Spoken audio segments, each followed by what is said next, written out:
तीसरा पार्ट इसका है कि ट्रायंगल डीबीसी और एसीबी को अब आपको दिखाना है कॉन्ग्रुएंट है। डीबीसी और एसीबी, ज़रा देखो आप, डीबीसी ये ट्रायंगल है और एसीबी देखो जो पूरे रेड से नज़र आ रही है। इन दो ट्रायंगल्स को आपको दिखाना है कॉन्ग्रुएंट। कैसे कॉन्ग्रुएंट होंगे? आपने अभी दिखाया, दूसरे पार्ट में हमने प्रूव किया कि ये एंगल जो है, ये एंगल 90 है, और ये तो वहीं से पहले से ही था कि ABC राइट ट्रायंगल है, राइट एंगल एट C, यानी C वहीं से 90 है। तो देखो ये जो एंगल हमने 90 प्रूव किया ना, ये उस ट्रायंगल, ये इस ट्रायंगल का एंगल है ना, DBC का एंगल है ना, DBC का ये एंगल है। और ACB देखो, ACB जो है एंगल, ये ACB, ये इस ट्रायंगल का एंगल है। जो ट्रायंगल भी ACB है उसका भी नाम ACB इसने रखा है, और एंगल भी 90, यानी ये जो ये 90 एंगल इस ट्रायंगल का है, और ये जो यहाँ 90 बन रहा है इस ट्रायंगल का, यानी दो एंगल इनके इक्वल है, ईच 90 है, वो तो इक्वल होंगे ना। और दूसरा देखो आप, DBC में BC और ACB का भी BC साइड है, तो ये भी कॉमन है। फिर देखो आप, ये साइड भी इनका इक्वल है, DBC का ये साइड और ACB का ये साइड इक्वल है। पता है क्यों? क्योंकि इसलिए कि हमने इस ट्रायंगल को, DBM को, DMB को और AMC को, इनको दिखाया था ना कॉन्ग्रुएंट पहले पार्ट में, इसलिए भाई CPCT ये और ये इक्वल है ना। देखो आप ऐसे लिखेंगे कि पहले आप ये लिखेंगे, ये और ये कैसे इक्वल है, इसको रेफरेंस देंगे कि पहले पार्ट में हमने उन ट्रायंगल्स को, आप लिखेंगे here triangle DMB is congruent to triangle AMC, ठीक है ना, ठीक। therefore, क्यों है? क्योंकि हमने प्रूव किया था इसको।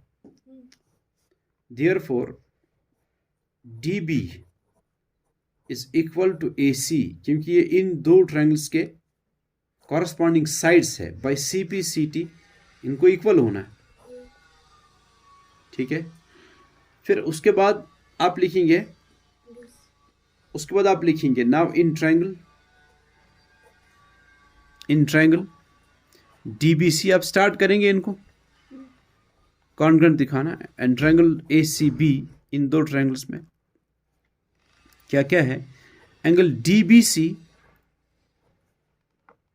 Is equal to angle ACB। क्यों है?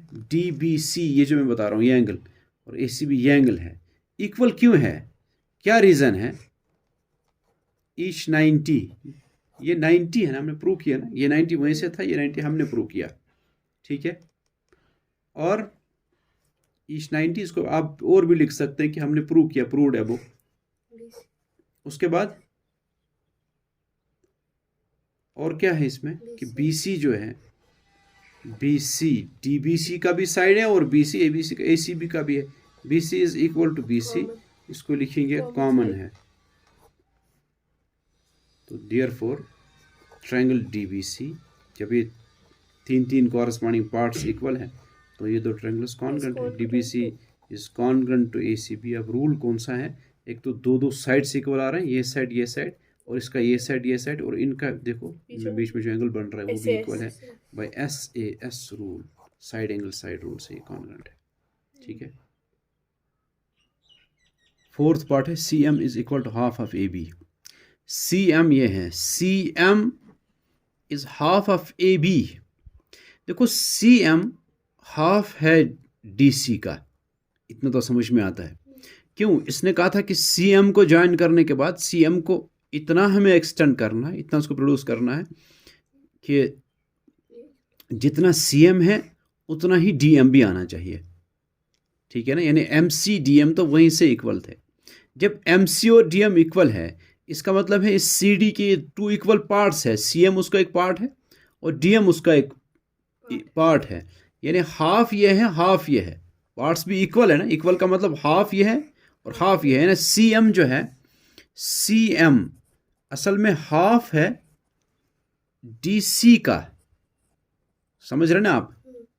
लेकिन ये DC जो है वो बराबर है AB के, DC और AB बराबर है ना। क्यों इक्वल है? वो वो इसलिए इक्वल है कि अभी हमने इन दो ट्रायंगल्स को DBC को और ACB को कॉन्ग्रुएंट दिखाया है, और ये DC और AB उनके कॉरस्पॉन्डिंग पार्ट्स है। आप देखो यहाँ हमने दिखाया ना इन दो ट्रायंगल्स को। आप यही लिख सकते हो कि हमने अभी दिखाया ट्रायंगल, कौन सी triangle DBC is congruent to triangle ACB। ये दो ट्रायंगल्स कॉन्ग्रुएंट है।